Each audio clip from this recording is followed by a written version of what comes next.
So good morning to all. Today we are here to discuss about rate of change of vectors. In our last session we were discussed about infinitesimal rotation, where we said that when you consider the finite rotation parameters like precision angle and body angle, then we have nutation angle. These three angle, by that rotation, if you consider the rotation, it is not a vector quantity. So you cannot do a finite rotation, or rather you cannot consider these three angles as a vector quantity while you rotating. Whereas if you do the change of these angles in an infinitesimal way, that is, you consider the change of the rotation by an angle d theta, that is an infinitesimal angle, or d phi or d psi as considered as an infinitesimally small angle of rotation. If you consider, then you can actually say that this angle of rotation can be a vector quantity corresponding to that. Okay, so that was our previous intake from our last class. Okay, so now we are moving on to the to understand the rate of change of vectors. As you know, when there is a term rate of change of vectors coming to act, there is a change in time with respect to that. With respect to time, how the vectors has been responding to any system. So for that, what we consider here is that we take two frame of reference. Okay, so we'll take two frame of reference as our for discussion. So we'll just take P and P dash as a two frame of reference. P and P dash as two frame of reference, and we can say that P is actually representing X, Y, Z. Okay, and we have P dash as the corresponding Cartesian coordinates as X dash, Y dash, and Z dash. Okay, by considering this, we are proceeding to our discussion. So we have two frame of reference, P and P dash. Okay, and we say that the origin of these two frame of reference is same.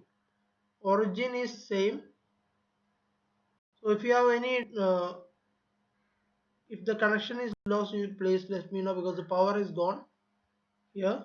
So there will be some interruption maybe there to switch it to the other one. Okay, hope there is no issue until now. Okay,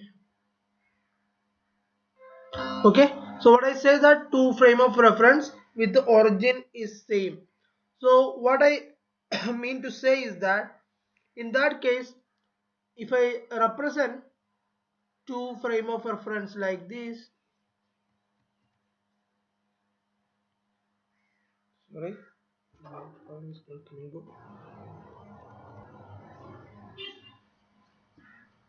okay, so I have XYZ over here. Okay, this one is X, Y, and Z. And now, since I said that the origin is same, and we say that it's like the P dash frame of reference is actually placed like initially it is we placed on the same axis. Okay, imagine that it's on the same axis. Okay, my drawing is not coming good. Anyway, uh, so it is on the same line. Okay, what I want to say is that it is on the same axis. Okay, so we say that the red one is P dash and the black one is P. Okay, so the P dash has the representation of Y dash and Z dash and X dash, like you can see here. And we have two frame of reference, P and P dash, with same origin, and it's like a P is overlapping on. Okay, it's like a over P coordinate, XYZ coordinate. P dash is placed on that coordinates itself, and we have the origin is same. And initially we can say that the initial status, we can say that, okay, I think there was no issue with the power. Am I audible to you?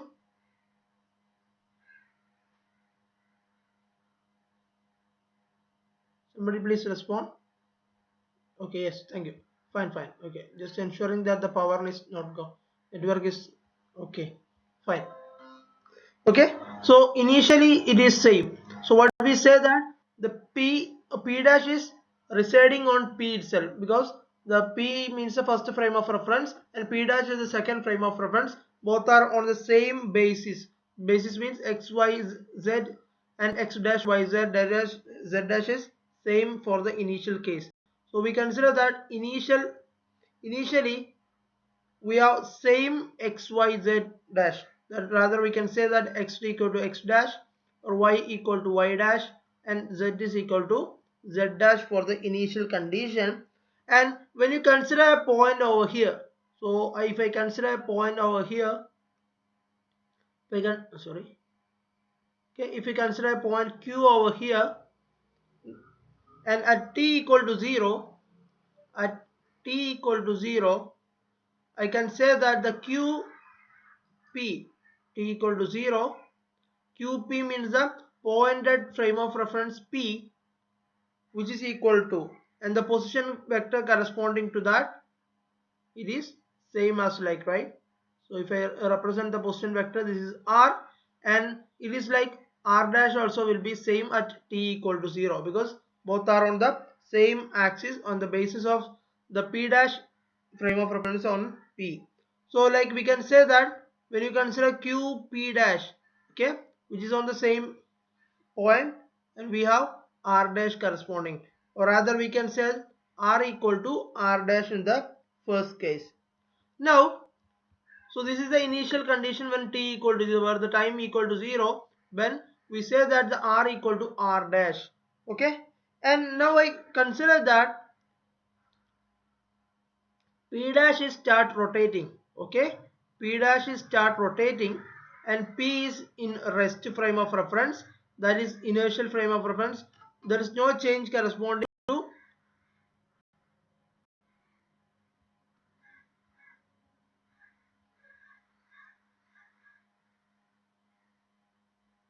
okay, ക്ലാസ്സിൽ join ചെയ്യുന്നവർ കൃത്യസമയത്ത് join ചെയ്യുക.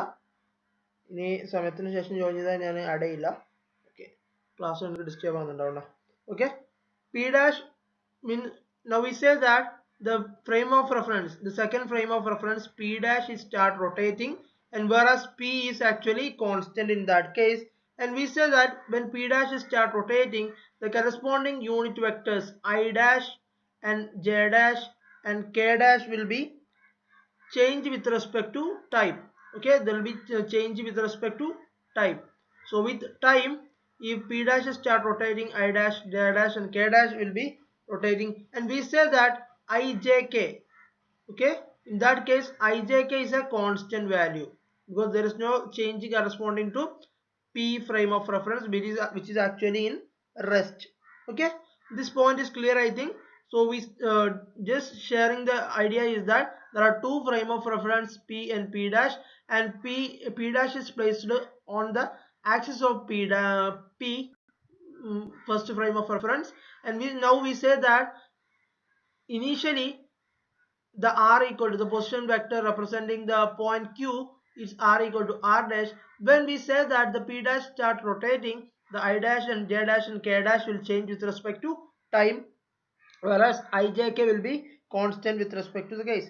Now yesterday we have considered when we said about initial frame of infinitesimal rotation, we have considered a figure like this. So we will come again, we are repeating the same kind of figure here in order to understand the rate of change of moment of vectors. How do we represent that? So for that I am considering a figure again here.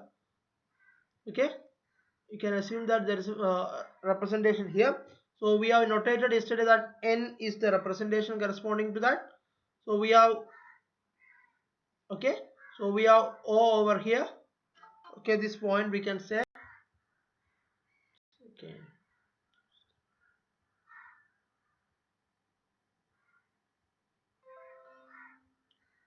Okay, so we have NO, we have, and now we consider that there is a point like we consider in the last class. Here this angle you treat it as 90 degree. Okay, and this point is P, and if you connect this point to O dash, you can actually connect like this, like last class we did. And also we have some point like this on P dash. Okay, so you can actually connect that point to P dash as well. Okay, so this distance I say R, and this distance I say R delta R, or R plus dr here. Instead of delta R I represent dr here, because this 90 degree is the angle here, and this, when there is a rotation by d theta, when there is a rotation by d theta, so we have the actual distance will be r plus dr, the changing to r plus dr.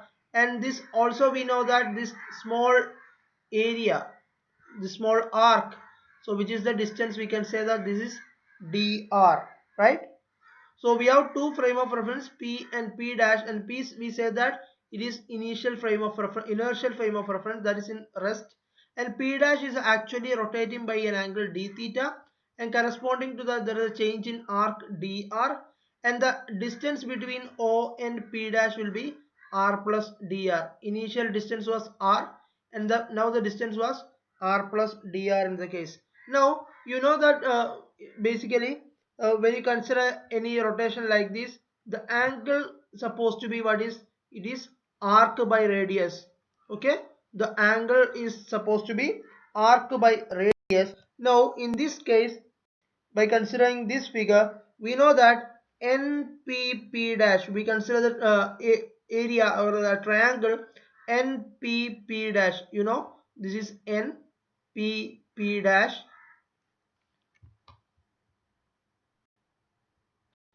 Okay, by considering the triangle npp dash here, so we can say that dr by d theta, okay, the arc by radius we already said what is, so arc is dr by d theta, sorry, not d theta, np, right? Np the radius over here, so np, which is equal to what, it is d theta. Okay, so angle is, the change in angle is here d theta, arc is dr, and the radius is np. So we can represent that dr by np is equal to d theta, or rather we can say that dr is equal to np d theta.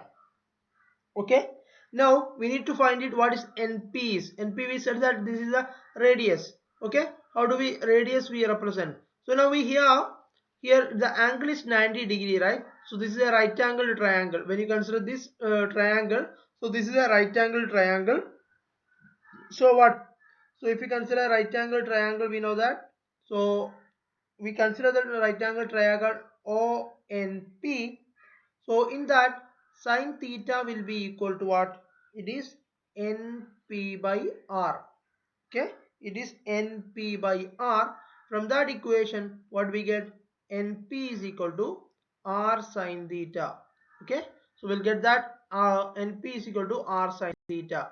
Now if you substitute this into the equation here, we need to find the dr equal to, dr now will be np means R sine theta, then we have R sine theta d theta will have. Okay, so now what I try to consider that I need to find the rate of change of this dr with respect to time. So what it means, so we said that by an angle change in angle d theta, so there is a change in distance dr, small change in dr occurs, and then total distance r plus dr is happening over here. So by, with respect to time, how this change can be represented, for that if you need to consider the rate of change of distance, so we know that we have to consider dr by dt. So by dr by dt means what, this is R sine theta d theta by dt. Okay, d theta by dt, right? So dr by dt is equal to R sine theta d theta by dt. Now you know what is d theta by dt is. D theta by dt is the angular velocity, right? So it is the angular velocity. So we normally represent as omega. So now I can represent that is in omega. Dr by dt is equal to r sine theta d theta by dt. Okay, r sine theta d theta by dt. Okay, and now I can put it in omega, right? Okay, sine theta omega. Okay, so you know that what is dr by dt r sine theta by omega means. So which is actually r sine theta omega means what? It is a cross product of r cross omega, or rather you can say that omega cross r. Okay, so if omega cross r, you can rather represent as r sine theta omega. So we have dr by dt is equal to omega cross r. Now if I represent this in terms of operational form, what it means is that we can say that the operator here is d by dt is operating on r, and omega cross r is operating on r. So we can say that d by dt equal to omega cross means is a representing an operator here. Okay, so if there is a change with respect to time, change in angle with respect to time, so we have an operator called d by dt which is equal to omega cross r. What it here you can see that it was operating on r. Okay, in that condition. Now for example, what I mean is that if I take an example of, if I have I dash, it is a unit vector representing the frame of reference p dash, right? So I dash is a unit vector. So if this operator is operating on this I dash, so which I you can actually represent as d I dash by dt is equal to omega cross I dash. Okay, so or rather if it is dj dash, if it is j dash, then you can say that this is dj by dt which is equal to omega cross j dash. Like you can expand it. So that's why we taken this as operator. So this operator can operate on anything, like even we know that I dash means it is a unit vector, right? Even this unit vector we need to consider in this case, in case of discussion. Now I'll come to the our area of interest, where we said that initially, so initial condition we said that we have t equal to 0. At this condition we said that we have r equal to r dash, right? So what is r equal to r dash means? It is actually, we can say that x dash I dash, okay, plus y dash j dash plus z dash k dash, where I dash j dash k dash actually representing the unit vectors corresponding to the rotating frame of reference p dash. Okay, so at initial condition we can treat r equal to r dash, that is x dash I dash plus y dash j dash plus z dash k dash. Okay, now we'll take this into the earlier operator representation we have already made. In that, if I give dr by dt, I'm just representing dr by dt. Okay, so dr by dt means what? It is d by dt of, it is d by dt of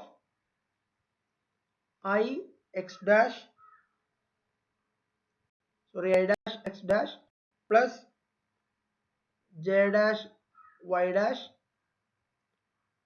z dash k dash.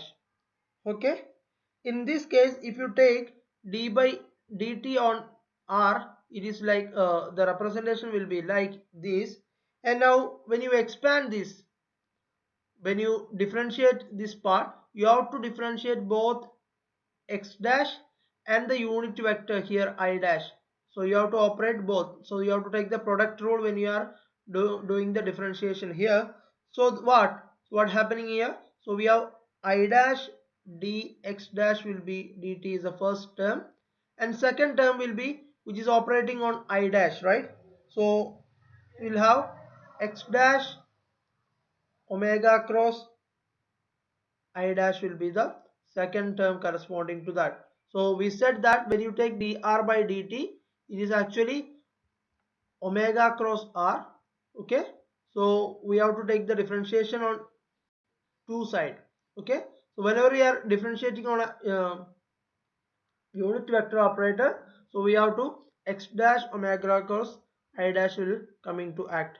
So we'll do the whole thing here.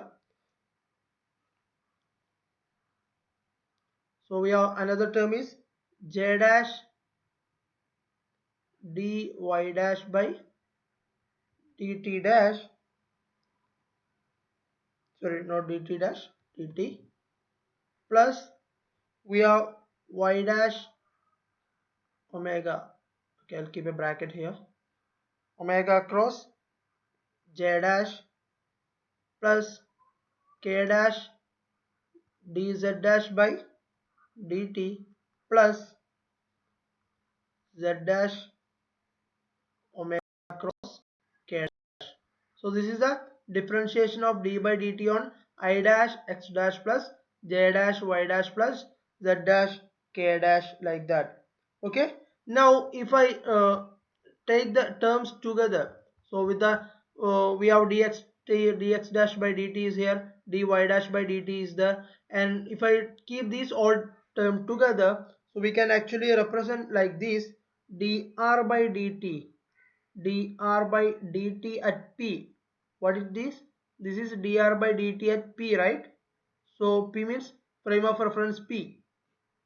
So if I take this di dash dx dash by dt plus j dash dy dash by dt plus k dash dz dash by dt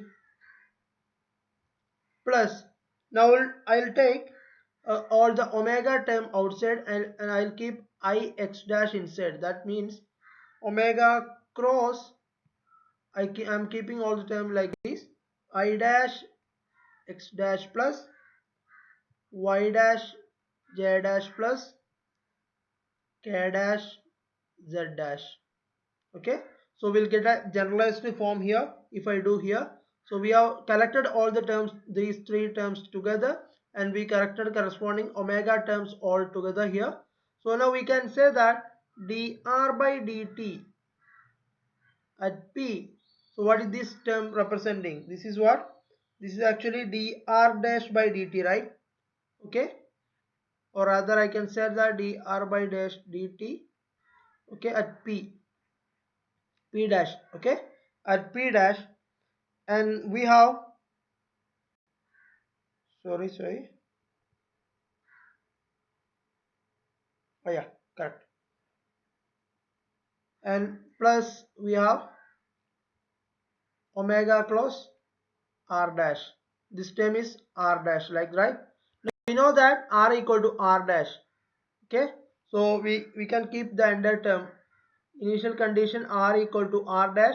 So we can say that this is dr by dt at p, and this also we can represent by dr by dt, but it is representing on the frame of reference p dash, plus this also I can keep it as omega r.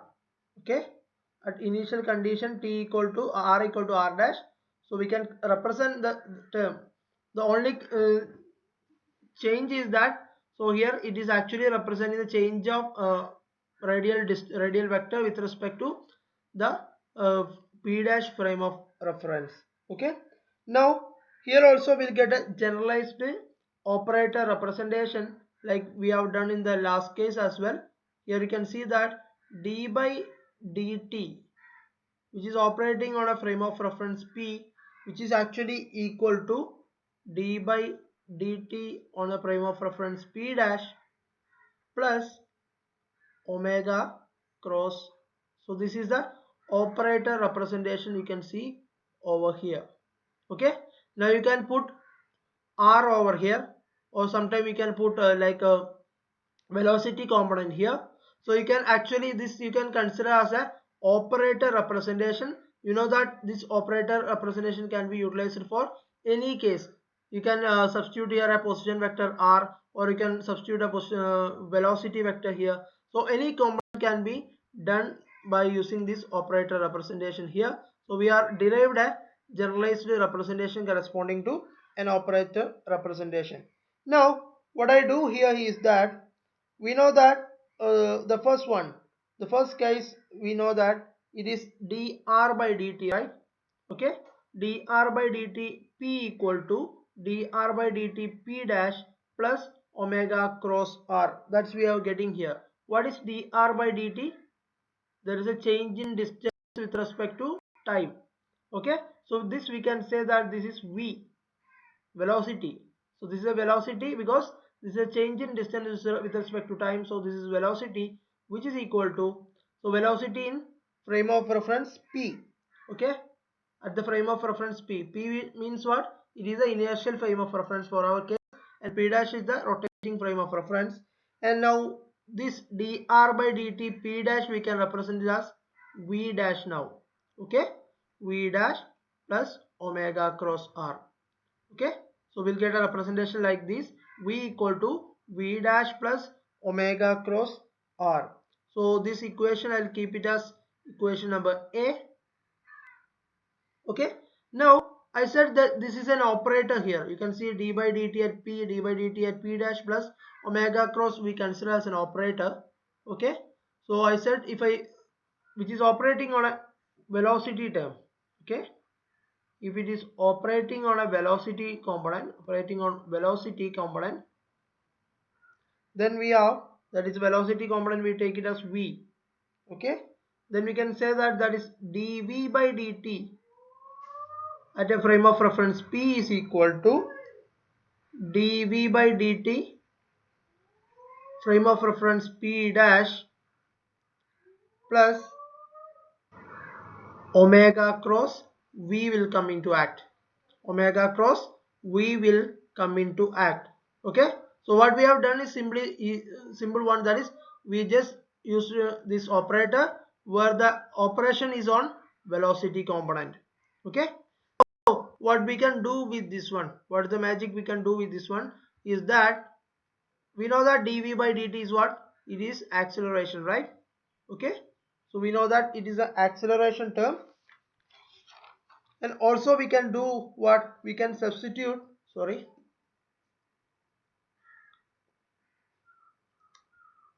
so we'll keep dv by dt as such, dv by dt at p as such, and we know that v is equal to what? V is equal to v dash plus omega cross r.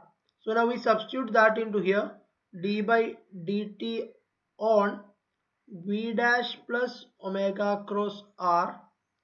Okay, so in a frame of reference p dash plus we have omega cross, here also we can substitute for v, that is v dash plus omega cross r. Okay, so we have done a substitution like this.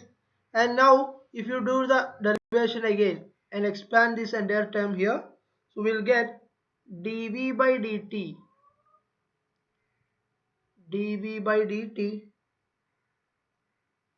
at p is equal to, when you expand this one you will be getting dv dash by dt as a first term plus d by dt on omega cross r will be the, so that is the first representation for p, right, at p dash plus, then if you do omega cross, if you expand this bracket, we have omega cross v dash plus omega cross r will be there. Okay, clear? And now we know that dv by dt at p means what? It is acceleration, a, right? Change in velocity with respect to time means it is acceleration, so we can represent that a. So a is equal to a dash dv dash by dt is a dash plus what? D by dt of omega cross r. This is r, right? Okay, this is not v, this is r.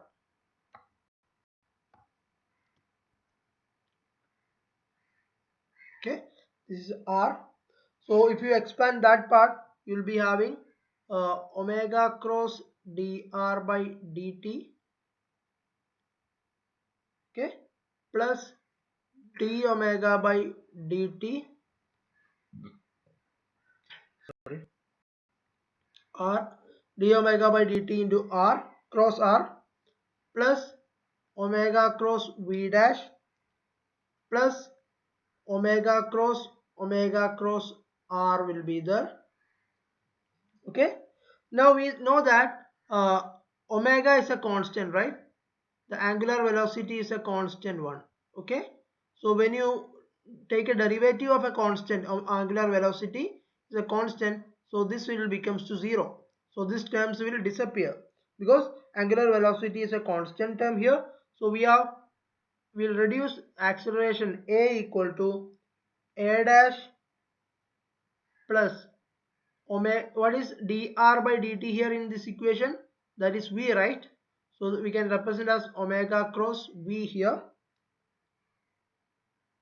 Sorry, omega cross not v dash, because this is operating on the frame of reference p dash, right? So dr by dt means this one is v dash plus omega cross v dash plus omega cross r will come into act.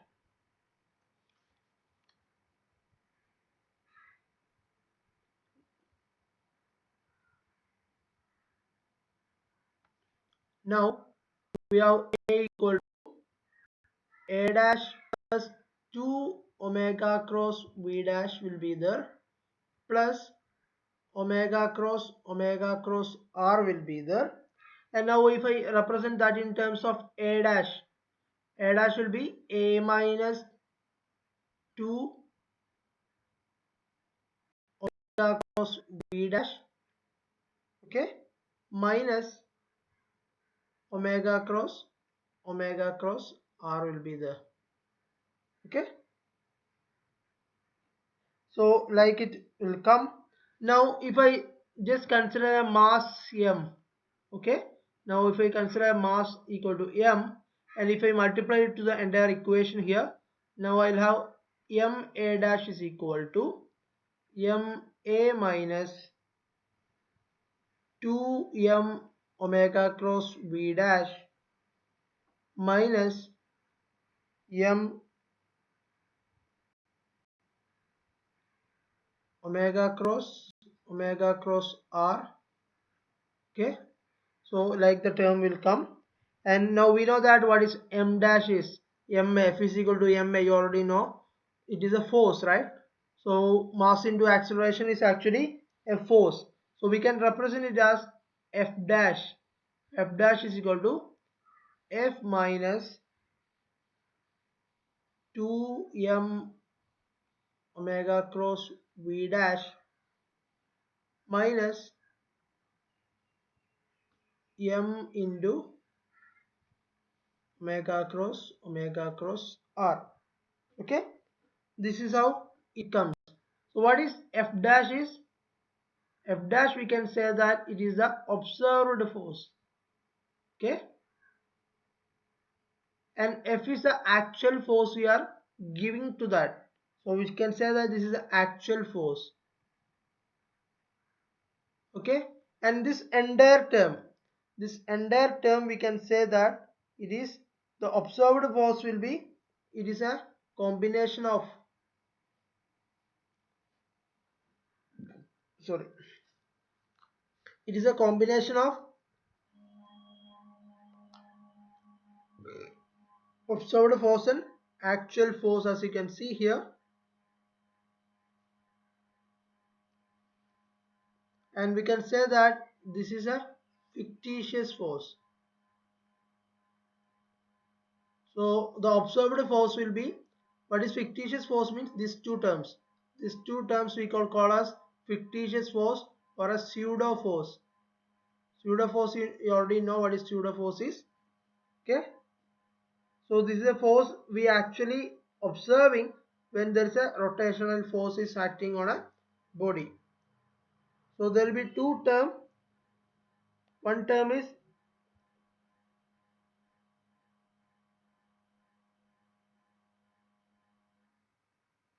okay. So we have two force, an actual force and a fictitious force will be therefore in this case. And what is fictitious force is, what is the term corresponding to that? Fictitious force means it is a pseudo force coming into act.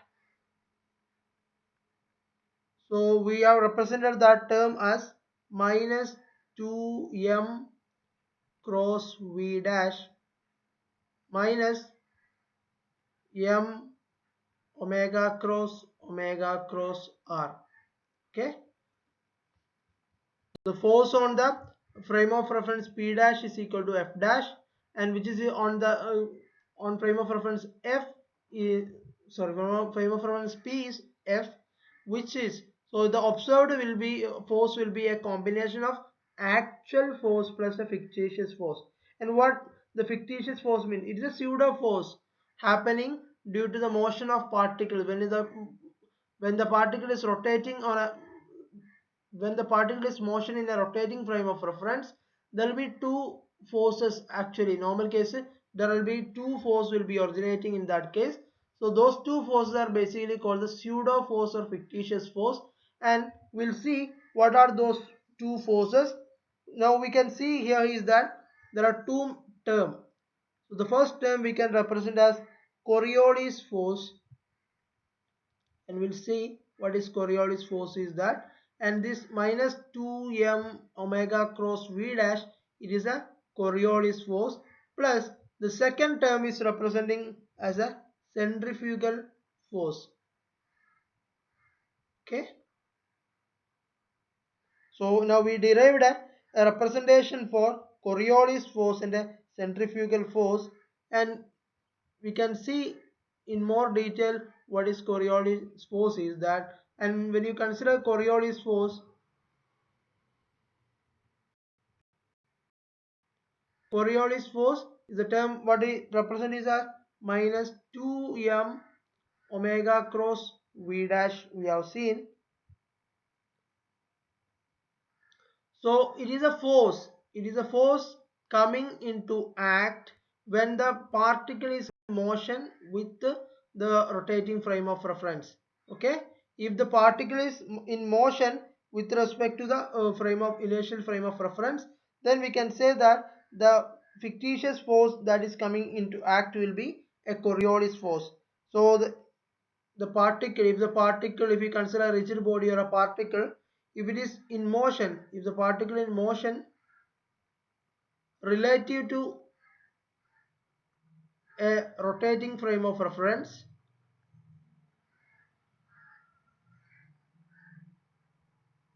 then this is called Coriolis force. Here you can see that there is a velocity component here. That means this particle is actually what it is rotating with respect to something.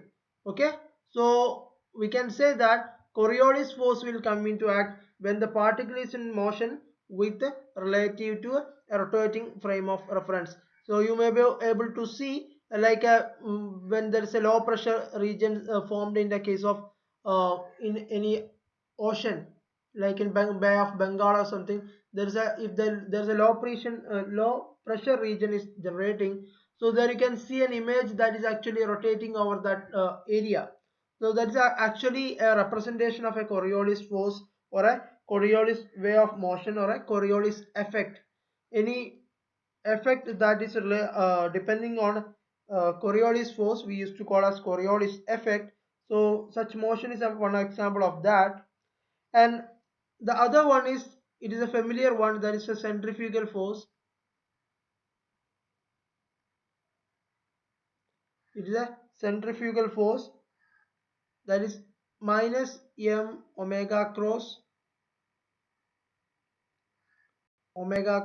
r, where the particle is in rest. Okay, the particle is in rest relative to the rotating frame of reference. So it is a force acting on a particle is in rest relative to a rotating frame of reference. That's what I was trying to write. Frame of reference.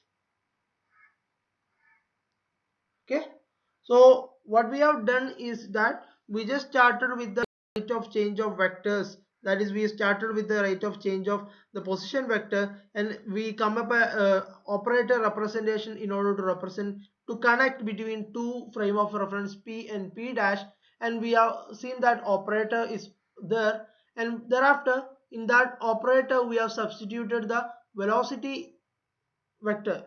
So velocity vector we have substituted. From that we have derived a representation for the acceleration term, and from the acceleration term we got the force representation, the observed force. Observed force will be a combination of actual force and a fictitious force. Fictitious force means it's an inertial force or pseudo force. Normally we used to say that it is an inertial force or a pseudo force, representing here the two forces in a rotating frame of reference. There are two cases will be there. If the particle is in rest relative to a rotating frame of reference, the fictitious force happening to that one will be a centrifugal force. Okay, if the particle is in motion relative to a rotating frame of reference, and the force and the fictitious force acting on that particle will be a Coriolis force. So that's how represent it. For an example of centrifugation you may be know. So it's like continuously rotating. A simple example is a vortex formation of that.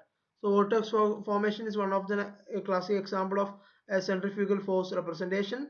And similarly, like you are just whirling around a spoon in a glass, it's an example of centrifugal force. Okay, so it, so what we have done today is that we just try to identify two frame of reference p and p dash, and thereafter we consider the rate of change of vectors. For example, a position vector, velocity vector, and we have represented that in terms of acceleration, and further we expanded or extended that into a representation of force. A representation of force we have represented here. Okay, so we have seen that when you consider two frame of reference, one frame is rotating with respect to another one, there will be two force also will coming to act, that is Coriolis force and centrifugal force with respect to the particles motion and rest. Okay, so that's what our major intake for today, and hope you are okay with the discussion. If you have any doubt on this part, you can ask me now, and if time permits we can take. Do you have any class on after 11:30?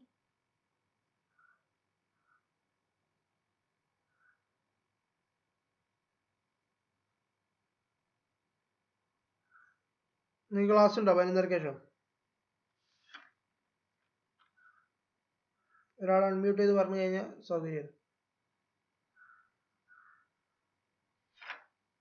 ഇല്ല എന്നാണ് ഞാൻ മനസ്സിലാക്കുന്നത്. Okay, അങ്ങനെയാണെങ്കിൽ ഒരു കാര്യം കൂടെ നമുക്ക് discuss ചെയ്തിട്ട് എൻ്റെ ചെയ്യാം. No, okay, thank U.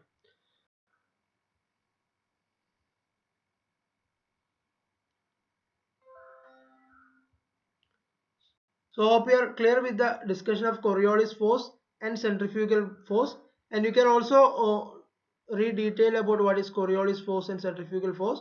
And what I did is, how do we derive that centrifugal force and Coriolis force? Maybe you already studied about Coriolis force and centrifugal force in your UG time as well. So you can go and look into detail and collect some few example with respect to as well. So what are the different effect that is happening with respect to Coriolis force and centrifugal force, that I leave as a homework for you to do or find the example corresponding to centrifugal force and Coriolis force representation, that you can find it out by yourself. So I said it is these two classification is coming only with respect to the motion of the particle with respect to the frame of reference. If the particle is in motion, it is Coriolis force. If the particle is in rest with respect to the rotating frame of reference, then it is centrifugal force. Okay, now we need to discuss about moment of inertia tensor part.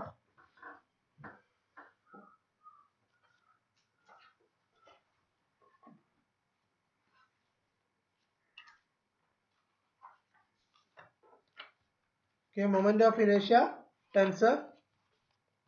So far we have discussed about many things on vector metrics and all. Now we'll just take the intake of moment of inertia.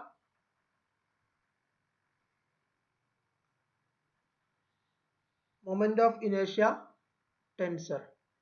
Okay, moment of inertia tensor.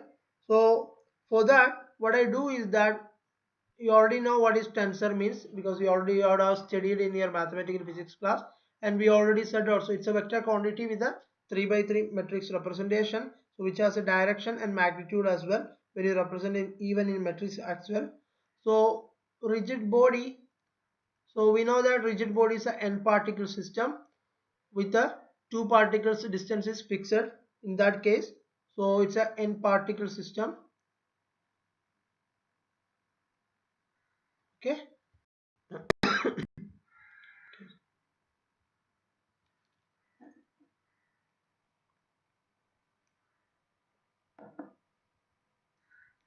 So now here I consider that we have a rigid body with n particles over here. Okay, there are n particles over in this rigid body, and I assign the each particle has a mass m1, m2, m3. Okay, so there's n particle with the mass m1, m2, m3 like that, and in generalized representation I can represent that ma, capital M or small ma, so where a equal to 1 2 3 up to n. Okay, a rigid body with each particle has a mass m1, m2, m3, and we said that the angular velocity, the angular velocity we are not counting for each particle, but instead we are counting that the angular velocity for n particle.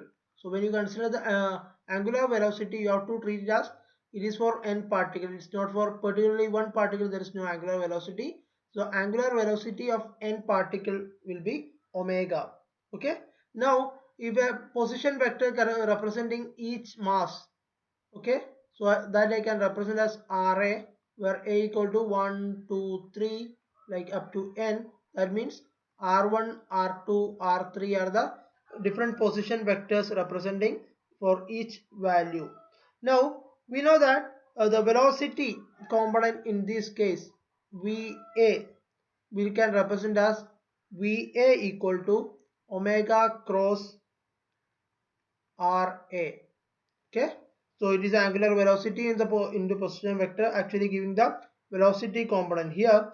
And now we have to represent the angular momentum. Okay, angular momentum is what? It is L is the angular momentum, which is from a equal to 1 to n, and which is operating on a means a equal to 1 2 3 up to n, and which is equal to summation of a equal to 1 to n. So we are extending our this moment of inertia tensor to n particles.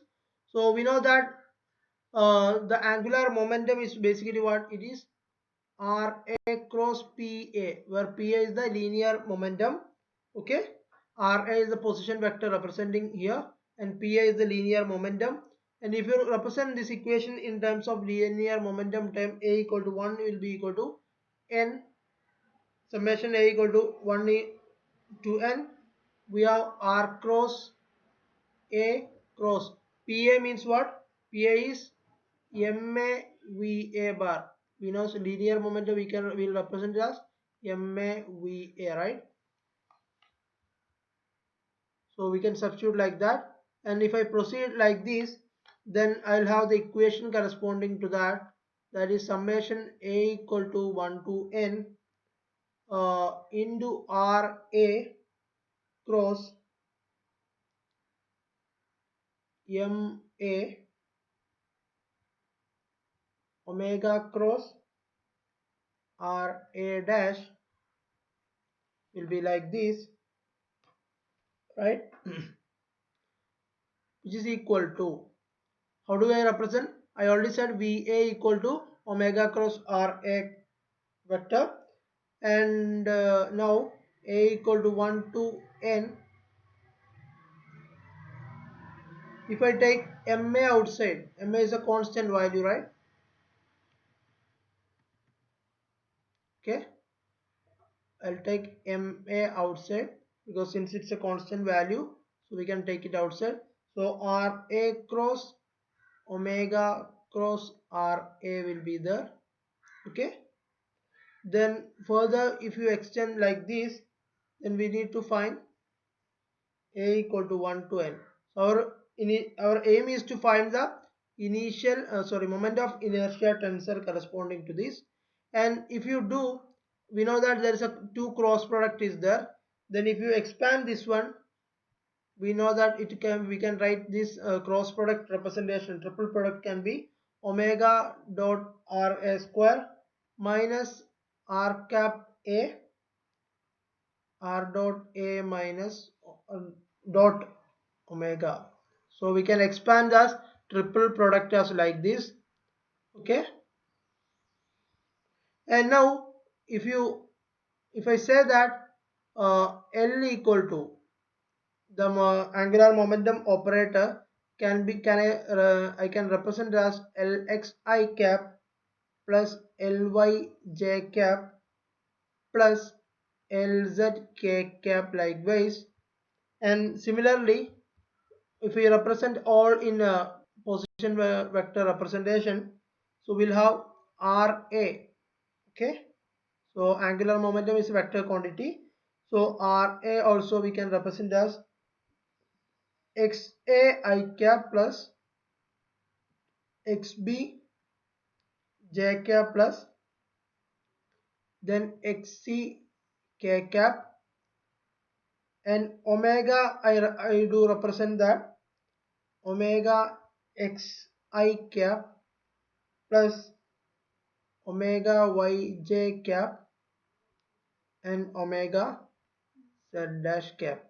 Now if I substitute this into the above equation, okay, if I substitute this into the above equation, we can actually represent that L equal to, okay, this is our L, right?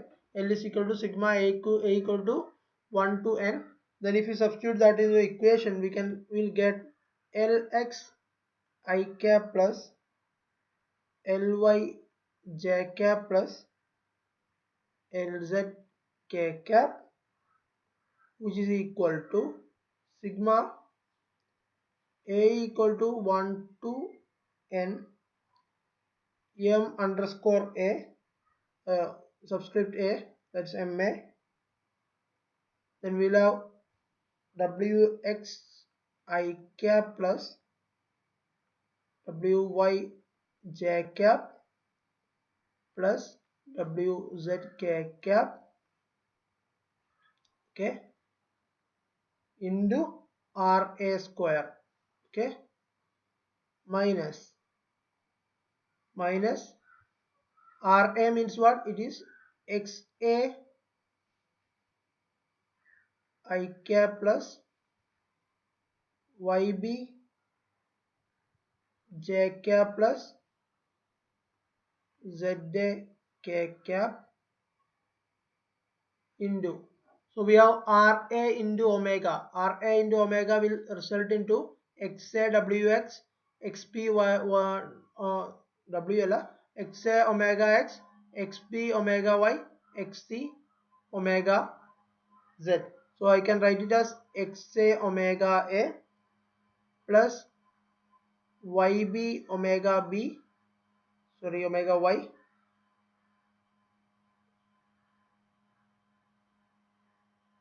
then we have what it means, okay, plus Z,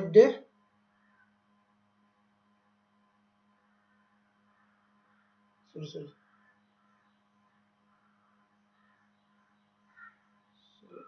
not XB, right? Okay, let me just have a correction.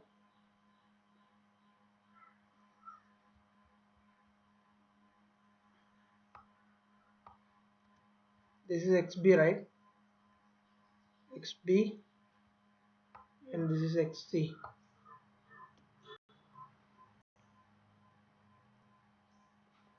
And similarly here as well,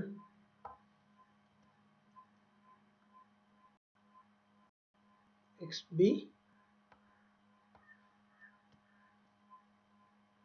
and xc omega z. Okay, like we'll be getting the corresponding representation, right?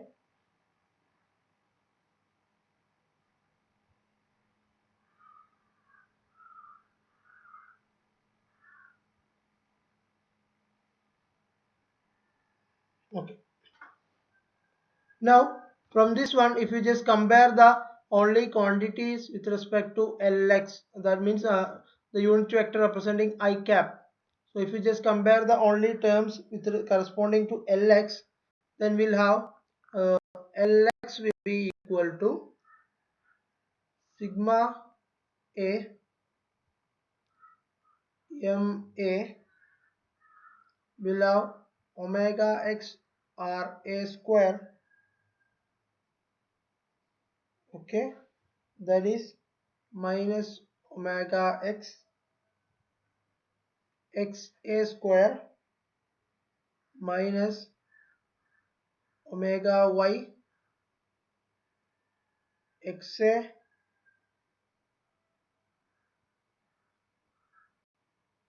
x b. Okay, okay, minus omega z x a x c. Okay, so this is the first term will be there, and ly will be sigma a equal to 1 to n. Okay, or rather let me keep it a itself. We have omega a omega y r a square minus omega x x a x b minus omega y x b square minus omega z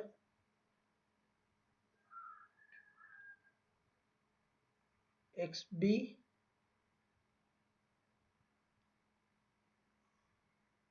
x c. Okay, and we have Lz term will be the corresponding angular momentum term will be for Lz will be, we'll get it as ma omega z r a square minus omega x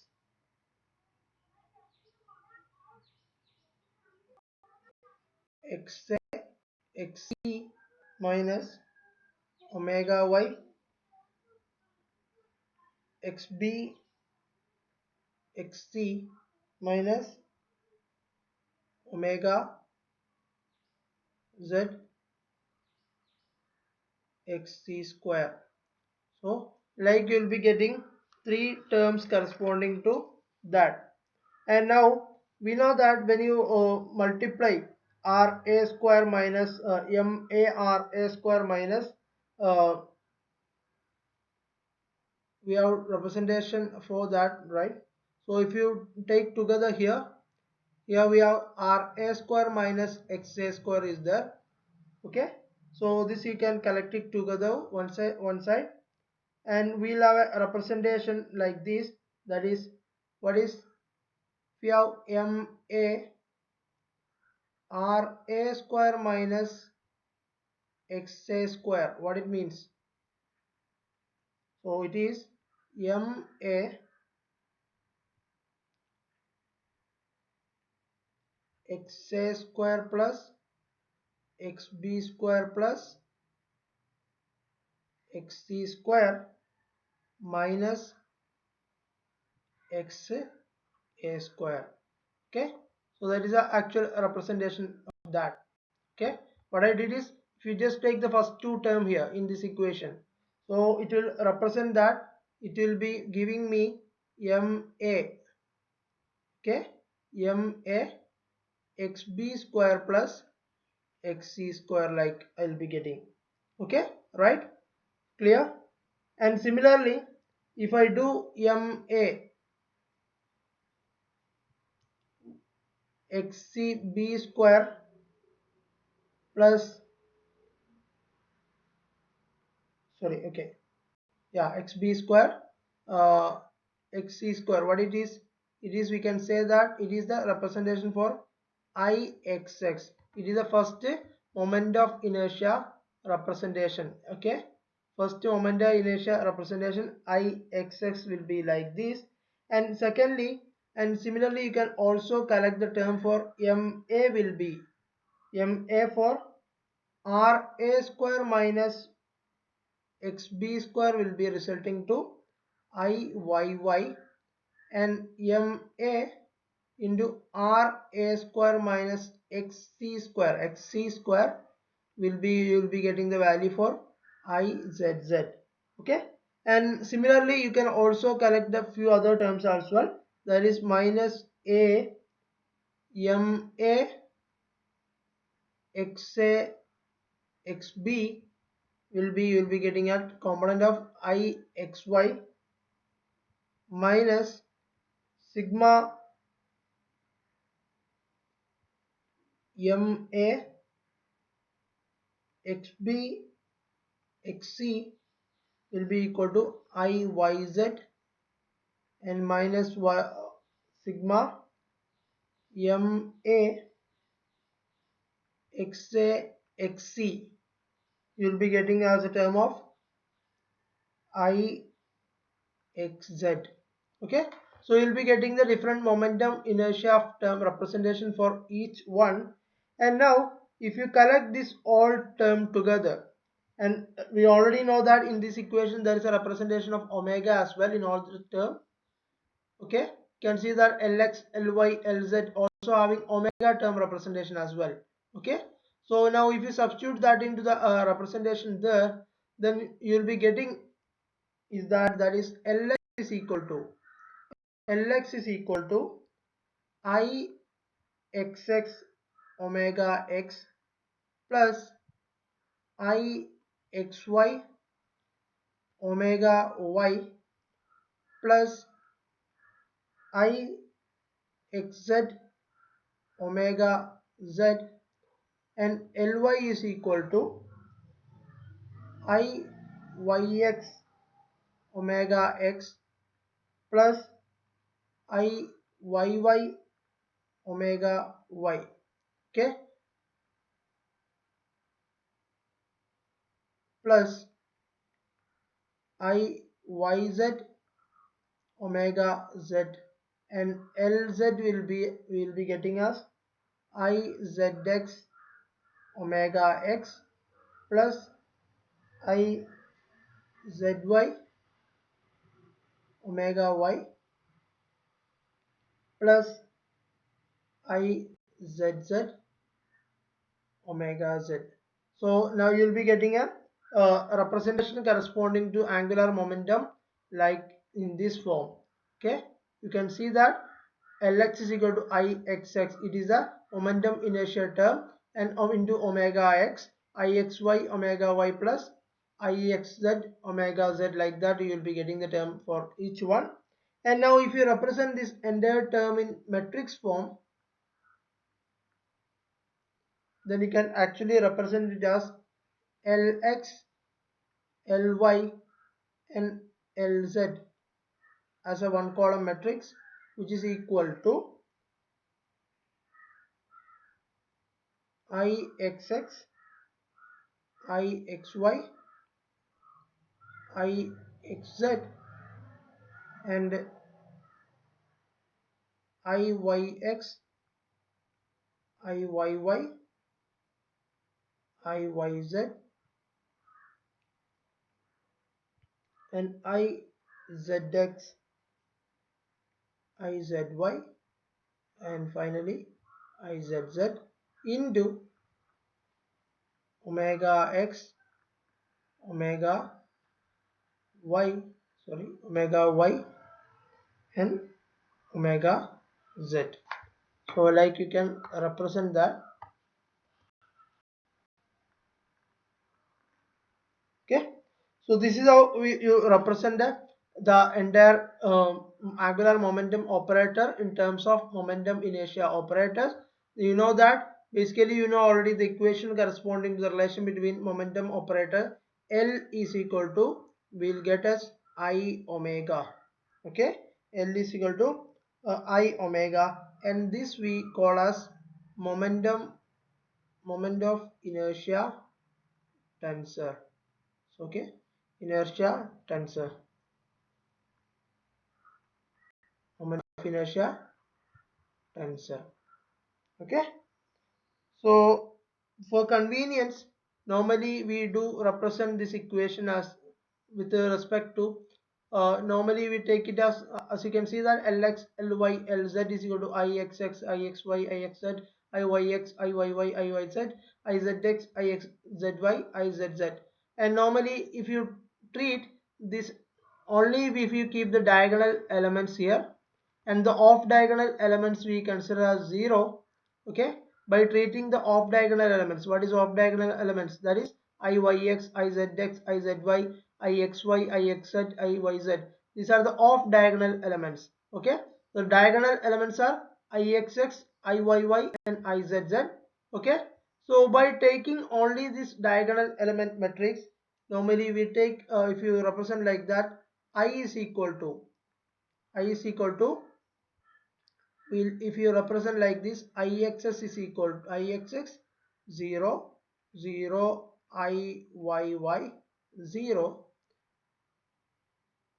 and as you know you can write it as like this. Okay, so if you consider a matrix moment of inertia tensor I equal to Ixx 0 0 0 Ix 0 Iyy 0 0 0 Izz like this, and by using this you can actually classify molecules by with considering the different values of Izz and Iyx. So what we do here is that we'll just do the classification of molecule by using this moment of inertia tensor. Okay,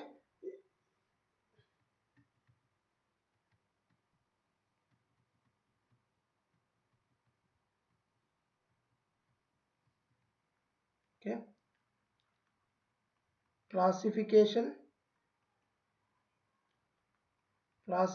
of molecule. Okay, classification of molecule we can do by using this. What we do is that if Ixx equal to Iyy equal to the moment of inertia tensor in all these three direction, because you know that this is a tensor because this is direction dependent. What is xx yy zz means? So it is all about the direction, right? So it's a direction which having a magnitude. Such matrix we used to call as tensors. Okay, matrix representation with the vectors we used to call as a tensor. If you say in core, you can represent like that. If ix is equal to iyy equal to izz, in such particle we used to call as spherical top particle. Spherical top particle. And now if Ixx equal to Iyy and which is not equal to Izz, if that is the condition, such particle we used to call as symmetric top particle. Okay, and if the Ixx, okay, Ixx equal to Iyy is equal and Izz equal to 0. So there will be a condition like that. Ix is equal to Iyy but Izz equal to 0. In that type of particle we used to call as linear particle. Okay, linear particle we used to call linear top or linear particle we used to call. And finally the fourth classification is if Ix is equal to Iyy is equal to, sorry, not equal to Ix is not equal to Iyy and Iyy is not equal to Izz. In that condition, such particle we used to call as asymmetric top. Okay, details about this classification of particle you will be seen again studying in your fourth semester session. Okay, just I will try to share you an insight of this moment of inertia tensor. So by using this moment of inertia tensor, we can classify different molecules by spherically top, symmetrical and linear and asymmetrical top with respect to the diagonal elements of this moment of inertia tensor. Okay, so that part we have discussed today. So what we have done is that we tried to derive a formulation for to find the moment of inertia tensor representation the for that, and with one more discussion we'll wind up today's session, that is about kinetic energy of a rigid body particle. So we I think it should be continuously to be done with this discussion, then only it will be fruitful. So we'll have kinetic energy representation for that. So we know that the kinetic energy T is equal to basically for a particle sigma A, we have half MAVA square, and which is equal to, we know that half mv square, similar representation only. So you can treat the kinetic energy. Earlier we have done the moment of inertia part by using angular momentum term. Now we are deriving the kinetic energy representation. So we have uh, summation of a 1 by 2 mava square. Okay, so that we I do represent like this, that is omega a. I'll keep half MAVA aside, and I have one more VA, right? So that I represent it as in terms of omega cross RA. Okay, we already said that VA. Okay, this is also a vector only. So VA is equal to omega cross RA. That we have seen only in the first discussion of our today's discussion. And now we know that omega A is equal to 1 by 2 MA. If I take VA inside and taken the omega outside, so that is RA, sorry, RA cross VA. Okay, so I have represented like this, and now what I do is that half omega I keep outside and I'll take MA inside. Okay, so that is RA cross MA VA. Okay, you know what is MAVA means? That is half omega dot r cross PA. PA means the linear momentum. Okay, so we represented the kinetic energy in terms of linear momentum. We started with half mv va square, then we represented that is in velocity term, and now we know that r cross a va pa means what? It is basically T equal to sigma a half omega LA. RA cross PA means what? It is angular momentum. LA means what? RA cross PA. So this is actually angular momentum representation. So we can represent as sigma A half omega LA as like this. So the kinetic energy now we represented in terms of angular momentum. So now we'll say in general, if you represent T equal to, we can write it as half omega dot L, and where sigma LA we treat it as L here. Okay, sigma LA we have treated as angular momentum L, and now in this equation, like we have done in the earlier case, in this equation if you substitute omega equal to omega equal to omega equal to omega xi plus omega yj plus omega zk, and we already know that L is equal to Lx I cap plus Ly j cap plus Lz k cap, right? So now if you substitute that into this equation, okay, t equal to half omega L, if we substitute that into the equation, we'll get t equal to half omega x Lx plus omega y Ly plus omega z Lz. It's very easy, so that's why I'm doing it's in the same class. So t equal to half, we know that Lx we can represent it as this term, we can represent as what, omega x Lx we can represent as Ixx, sorry,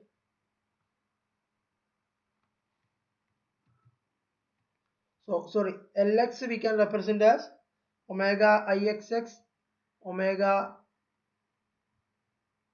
x. Lx is what, Ixx omega x plus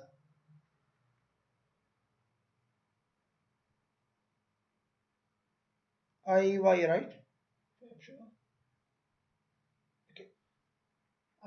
Ixy uh, Ixy omega y plus Ixz omega z into omega x.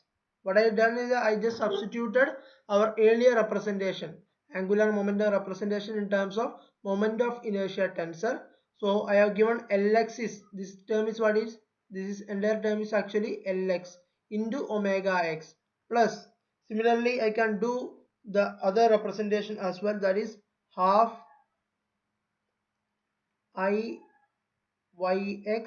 omega x plus Iyy omega y plus Iyz omega z into omega y plus, next term will be, I will be substituting for Lz, so that is Izx omega x plus Izzy omega y plus Izz omega z into omega z. Okay, sorry. So this is how what I did is that I just substituted Lx is equal Lx Ly Lz in terms of moment of inertia tensor, and this term is this entire term is Lx, and this entire term is Ly, and this entire term is Lz. Okay, so hope you understand that. So now if I say that, in a kinetic energy term representation, we can actually represent this entire kinetic energy term in terms of moment of inertia tensor. That you hope you understand that this kinetic energy term we can represent it in terms of moment of inertia tensor representation. Now I'll take a condition: if the rotation is only about, z-axis, so there is no corresponding representation for Ixx, Ixy, Ixz. Okay, so there will be only one rotation will be there. That means if the rotation is only about z-axis, then we can say that omega x will be equal to 0 and omega y will be 0. If the rotation is only about z-axis, omega x will be equal to 0, omega y will be 0, but omega z will be equal to, we keep it as omega. Okay, omega z will be equal to 0, and if that's a condition, in the kinetic energy term, this term will go 0, this term will go 0, all the term which is having omega x and omega y will go for 0. Okay, then we can say that finally, if you consider the diagonal elements corresponding to that, then we will be only having the representation that t will be equal to half Izz omega z square, because there is a multiplication also there, omega x multiplied to this one. So we'll have a representation that all the term will go 0, omega x, omega y. This entire term will go 0, this entire term will go 0, and here only this the last term, only this last term alone will be there. Okay, this last term alone will exist there. So we can say that t equal to half izz omega z square will be keeping as one term there, and we can represent that in that condition. If you say that izz equal to I, this is the moment of inertia, izz equal to I, then t will be equal to, we can say that that is half I omega square. Okay, if the rotation is only about z axis, we can neglect omega x equal to 0, omega y equal to 0 will come into act, and omega z will treat it as omega. Okay, and if you consider this kinetic energy representation, all the term except this particular term will go 0. Okay, so we'll have the kinetic energy term will be, you can represent it in terms of moment of inertia tensor izz omega square. Okay, so that's all about for today's discussion. So what we have so far discussed is that we have started with the rate of change of vectors, and where we identified that how do we relate two frame of reference coordinate with respect to another. Then there is a rate of with respect to time, with respect to time. Then we from that discussion we are able to derive a formulation for the force. The observed force is a combination of actual and a fictitious force, where the fictitious forces are Coriolis force and centrifugal force with respect to a rotating frame of reference. Then we proceeded to identify the moment of inertia tensor corresponding to the rotation. Okay, so the moment of inertia tensor, we said that it is the representation of angular momentum in terms of moment of inertia tensor into the angular velocity representation, that we have seen lxx, lx, ly, lz in terms of that. And further, we extended our discussion into the kinetic energy of a rotating rigid body. Okay, so this all discussion was about rigid bodies. Okay, so we have seen the moment of inertia tensor, rate of change of vector corresponding to a rigid body, and now we have seen the kinetic energy of a rigid body in terms of moment of inertia tensor. So that was all discussion about today, and tomorrow we'll be discussing about Euler's equation of motion corresponding to a rigid body. Okay, hope you remember the topic of this module was kinematics on dynamics of a rigid body. Okay, so we are in a discussion of dynamics of a rigid body. That's a rigid body is in motion now. Okay, so that was the all discussion was, and more about the it's about kinematics of this discussion, and now will the dynamics of the discussion will be on Euler's equation of motion. We'll consider that in detail. Okay, if you have any doubt, there's no point of doubt in order according to that, only that moment of inertia part you have to sit back and you have to do the exercise, how do I derive that representation. Except that there will be no need of any confusion in any part of the discussion for today. Hope you are clear with the discussion. Take your time. We have done a lot of derivations today. It's all easy only. You take your time and try to solve it by yourself. Even then, if you have any doubt exists, you can ask me after in the next class as well. Okay, now